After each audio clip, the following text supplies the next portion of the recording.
Hello friends, Excel अंकुश DTP workshop 2020 में आप सभी का स्वागत है। आज हम देखने वाले हैं फाइल टैब के ऑप्शंस को और फाइल टैब का जो भी इंपॉर्टेंट ऑप्शन है वो आपको मैं शेयर करूंगा और आपको मैं स्टेप बाय स्टेप समझाने वाला हूं, क्योंकि इनके बिना आप वर्क नहीं कर सकते हैं। क्योंकि जब आप फाइल बना लेते हैं, जब आप फाइल न्यू बनाना चाहते हैं, जब आप किसी फाइल को ओपन करना चाहते हैं, उसको डिफरेंट प्लेटफॉर्म के लिए आप उसको सेव करना चाहते हैं, आप उसको एक्सपोर्ट करना चाहते हैं, आप डिफरेंट फाइल्स को इम्पोर्ट करना चाहते हैं, तो फाइल टैब एक ऐसा वे होता है, एक ऐसा ऑप्शन होता है जिसके बेसिस पे आप सारी चीज़ों को अरेंज करते हैं, जिसके बेसिस पे आप सारी चीज़ों को सेट करते हैं। तो चलिए हम देखते हैं कैसे हम इस पर वर्क करेंगे। तो सबसे पहले मैं ये फाइल को क्लोज कर देता हूं। तो अभी मेरे पास कोई भी फाइल ओपन नहीं है, कोई भी न्यू फाइल अवेलेबल नहीं है, कोई भी ग्राफिक्स ओपन नहीं है जिसपे मैं वर्क कर सकता हूं, यानी कि ब्लैंक एरिया मेरे पास प्रेजेंट नहीं है। तो सबसे पहला काम होता है आपको न्यू लेना। जब आप न्यू पर क्लिक करते हैं तो आपको एक ब्लैंक एरिया मिलता है, एक ब्लैंक पेज मिलता है जहाँ पे आप अपने वर्क को कर सकते हैं। देन आपको क्या करना है, फाइल पे जाना है, न्यू फ्रॉम टेम्पलेट ऑप्शन होते हैं। जब आप न्यू फ्रॉम टेम्पलेट पे जाएंगे तो आपको बहुत सारे टेम्पलेट्स यानी कि बहुत सारे प्री डिजाइंड आपको कंटेंट मिलेंगे जो कि ऑलरेडी डिजाइन किए हुए होते हैं। तो इनमें से अगर आपको किसी ऑप्शन को यूज करना है तो आपको सिंपली क्या करना है, इसको सिलेक्ट करना है, सिलेक्ट करके ओके करना है। जैसे ही आप ओके करेंगे वो डिजाइन जो है वो आपके पेज पर इंसर्ट हो जाएगा। देख पा रहे हैं आप यहाँ पे कुछ डिजाइन बेसिक्स हैं जो बनाए हुए हैं, जैसे कि ये सब जो स्पाइरल वगैरह हमने बनाना सीखा था, ये सब सर्कल से ड्रॉ किए हुए हैं, रेक्टेंगल से ड्रॉ किए हुए हैं। आपके कप यहाँ पर सर्कल से ड्रॉ करके मॉडिफाई किए हुए हैं, इस तरह से प्लेट्स, शैडो वगैरह मैंने देना बताया था। तो ये सब बेसिक ऑप्शंस है जो कि यूज करके आप एक डिजाइन बना सकते हैं। तो कुछ डिजाइन ऑलरेडी टेम्पलेट मोड पे अवेलेबल होते हैं जिसको आप यहाँ से इंसर्ट कर सकते हैं। अब सपोज मान लीजिए कि आपने इसमें थोड़ा सा एडिटिंग किया और एडिटिंग करके आप इसको सेव कर दिए। सपोज मान लीजिए कि मैंने इस पर कुछ वर्क किया हुआ है इस तरह।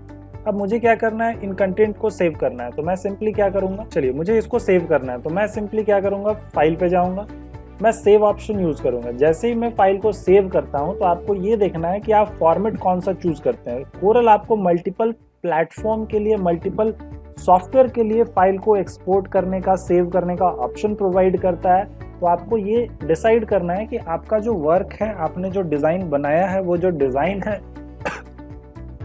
वो आप फ्यूचर में किस पर्पस के लिए यूज करना चाहते हैं। तो मुझे इस डिजाइन पे बाद में फिर से वर्क करना है, ये मेरा अभी फाइनलाइज नहीं हुआ है। तो मैं सिंपली इसको कोरल फाइल पे रखूंगा, जिसका जो एक्सटेंशन होता है वो CDR होता है। CDR यानी कि कोरल ड्रॉ के फाइल। कोरल ड्रॉ जनरली इसको रिप्रेजेंट करते हैं, यानी कि आप कोरल ड्रॉ के किसी भी सॉफ्टवेयर पे आप इसको ओपन कर सकते हैं, आप इसको एडिट कर सकते हैं। आपको सिंगल सिंगल लेयर्स अलग अलग मिलेंगे जिसको आप परफेक्टली ड्रॉ कर सकते हैं, एडिट कर सकते हैं। तो मैं इसको सिंपली क्या करूंगा, एडिटेबल फाइल बनाना है जिसको आप कभी भी चेंज कर सकते हैं, कलर कर सकते हैं, सारे अलग अलग रहने चाहिए। तो आपको सिंपली कोरल ड्रॉ फॉर्मेट में उसको सेव करना है। मैंने यहाँ पे लिख दिया डिजाइन 1 और मैं इसको डेस्कटॉप पे सेव कर दिया। तो जैसे ही मैंने इसको डिजाइन 1 से सेव कर दिया, ये फाइल आपका सेव हो गया। अब मैं इसको क्लोज कर देता हूँ। अब सपोज मान लीजिए कि मैं डे 2 पर अपने कोरल को ओपन किया, मुझे उस फाइल पर वर्क करना है। तो मैं सिंपली फाइल पे जाऊंगा, अब मैं ओपन ऑप्शन यूज करूंगा। जब मैं ओपन ऑप्शन यूज करूंगा तो मुझे अपने कंप्यूटर के लोकेशन पे जाना है और उस लोकेशन पे मैंने जो फाइल का नेम दिया था उसको मैं यहाँ पे सर्च करूंगा कि हाँ, मेरा जो डिजाइन नाम से जो फाइल मैंने बनाया था, ये रहा आपका डिजाइन नेम से जो फाइल मैंने बनाया था। देन इसको सिलेक्ट करके मैं प्रीव्यू करके देख सकता हूँ कि हाँ, ये जो डिजाइन है यही मेरा डिजाइन था। देन हम ओपन करेंगे तो वो जो फाइल आपका था, जो आपने सेव किया था, उसको आप यहाँ पर रख सकते हैं। देन आप इस पे जब भी चाहते हैं, जो भी ऑप्शंस पे चाहते हैं, आप उस पर सिंगल सिंगल क्या कर सकते हैं, वर्क कर सकते हैं। क्योंकि सारे इंडिविजुअल आपके ड्रॉ किए हुए होते हैं, जो भी आपको डिजाइन पे वर्क करना है आप सिंगल सिंगल किसी भी ऑप्शन पे वर्क कर सकते हैं। देन हम बात करेंगे क्लोज ऑल की। क्लोज और क्लोज ऑल में डिफरेंस क्या होता है, जैसे कि आपका एक फाइल ओपन है तो क्लोज करेंगे, बहुत सारे फाइल्स ओपन है तो आप क्लोज ऑल करेंगे, तो जितने भी एक्स्ट्रा फाइल्स है वो सारे क्या हो जाएंगे, क्लोज हो जाएंगे। देन सेव ऑप्शन अभी मैंने बताया। अगर इसी फाइल को किसी दूसरे नेम से सेव करना है, किसी दूसरे प्लेटफॉर्म के लिए सेव करना है, लाइक मैं आपको सेव एज करता हूँ और सेव एज करके मैं इसको सपोज मान लीजिए कि एडोब इलस्ट्रेटर के लिए बनाना चाहता हूँ। एडोब इलस्ट्रेटर दोस्तों एक सॉफ्टवेयर होता है जो कि कोरल ड्रॉ के जैसा ही प्लेटफॉर्म आपको प्रोवाइड करता है। इसमें कुछ फोटोशॉप के पार्ट इंक्लूड होते हैं जो कि एडोब आपको प्रोवाइड करता है, और ये आपका एक प्रोफेशनल डिजाइनिंग टूल है। जिस तरह से हम कोरल ड्रॉ में प्रोफेशनल डिजाइनिंग कर सकते हैं, उसी तरह से हम इलस्ट्रेटर में भी प्रोफेशनल डिजाइनिंग कर सकते हैं, जो कि आपको और इंटरैक्टिव ऑप्शन प्रोवाइड करता है। तो अगर आपको ये कोर्स करना है तो आप मुझसे जरूर कॉन्टेक्ट करें, हम ये भी कोर्सेज कराते हैं स्टेप बाय स्टेप गाइडेंस के साथ।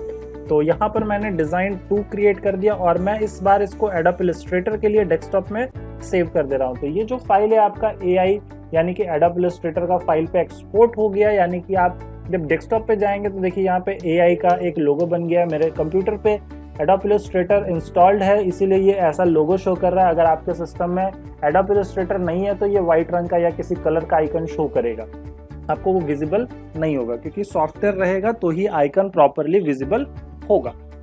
देन हम बात करेंगे हमारे नेक्स्ट ऑप्शन की, जो कि फाइल पे अवेलेबल है, उसका नेम है इंपोर्ट और एक्सपोर्ट। सबसे ज़्यादा इम्पॉर्टेंट आपका ये 2 ऑप्शन होता है, क्योंकि जब आप फाइल बना लेते हैं तो आपका नेक्स्ट जो होता है वो होता है एक्सपोर्टिंग करना, सेव करना। कोरल फाइल में हमेशा एक फाइल रखिए ताकि आप उसको बाद में कभी भी चेंजेस कर सके।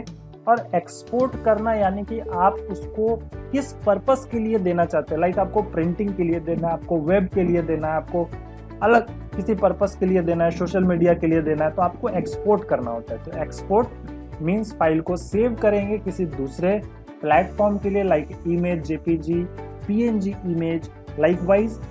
और इंपोर्ट अगर आपको कोई इमेज इंसर्ट करना है अपने ग्राफिक्स डिजाइनिंग के लिए, अपने बैनर के लिए, फ्लैक्स के लिए, कोई लोगो आपने बना रखा है उसको आपको इंपोर्ट करना है, तो आप यहाँ से इंपोर्ट कर सकते हो। तो मैं आपको सिंपली इंपोर्ट करके दिखाता हूँ। एक इमेज, मैंने इंपोर्ट पर क्लिक किया, मैं अपना एक लोगो यहाँ पर सेलेक्ट करके इंपोर्ट करूँगा। जब आप इंपोर्ट करेंगे तो इस तरह का एक एरो आएगा, उससे ड्रैग करके आपको अपने इमेज को क्या करना है, ड्रॉ करना है। तो ये इस तरह का लोगो यहाँ पर मेरा आ गया।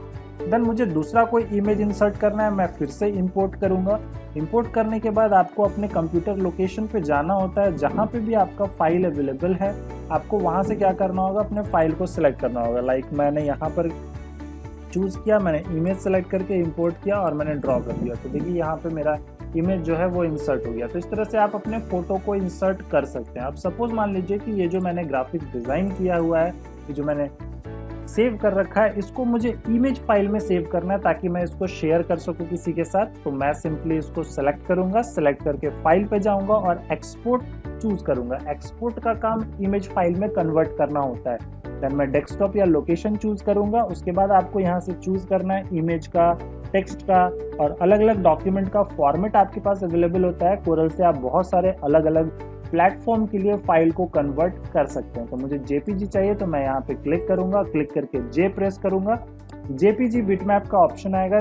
इमेज के लिए जनरली JPG, PNG ये 2 फॉर्मेट होते हैं जो ज़्यादातर एक्सपोर्ट किए जाते हैं अपने वर्क के पर्पस के लिए। देन मैं इसका डिज़ाइन 112 नाम रख दिया और इसको एक्सपोर्ट कर दिया। जब आप एक्सपोर्ट करेंगे तो आपको कलर मोड चूज करना है। मैंने आपको कलर मोड के बारे में बताया था, RGB और CMY के। तो RGB आपको कब यूज करना है, जब आप डिस्प्ले डिवाइसेस के लिए एक्सपोर्ट कर रहे हैं, लाइक आपको सोशल मीडिया में पोस्ट करना है, आपको वेबसाइट में पोस्ट करना है, आपको अलग डिफरेंट प्लेटफॉर्म में मोबाइल डिवाइसेस के लिए, कंप्यूटर, PC, लैपटॉप्स के लिए चाहिए तो आप सिंपली RGB मोड रखेंगे। अदरवाइज प्रिंटिंग के लिए अगर आपको चाहिए तो आपको CMY के मोड पे उसको डिस्प्ले कराना है, रखना है, कन्वर्ट करना है। देन ओके कर दीजिए और ओके कर दीजिए। तो आपका ये जो फाइल है ये इमेज फॉर्मेट में कन्वर्ट हो गया। यहाँ पे देखिए डिज़ाइन 112 नेम से मेरा एक इमेज फाइल एक्सपोर्ट हो गया है, जिसको मैं किसी को भी शेयर कर सकता हूँ, मैं उसको दे सकता हूँ किसी को। तो ये आपका एक इमेज में कन्वर्ट हो गया। तो इस तरह से आपको क्या करना है, अपने फाइल को ड्रॉ करना है, अपने फाइल को बनाना है और इंपोर्ट एक्सपोर्ट का यूज करके आप उसको इमेज को अपने कोरल फाइल में इंसर्ट कर सकते हैं। आप अपने बनाए हुए डिजाइन को इमेज फाइल में कन्वर्ट कर सकते हैं और सेव करके आप उसको कभी भी एडिटेबल मोड पे रख सकते हैं ताकि आप उसका फ्यूचर में कभी भी एडिटिंग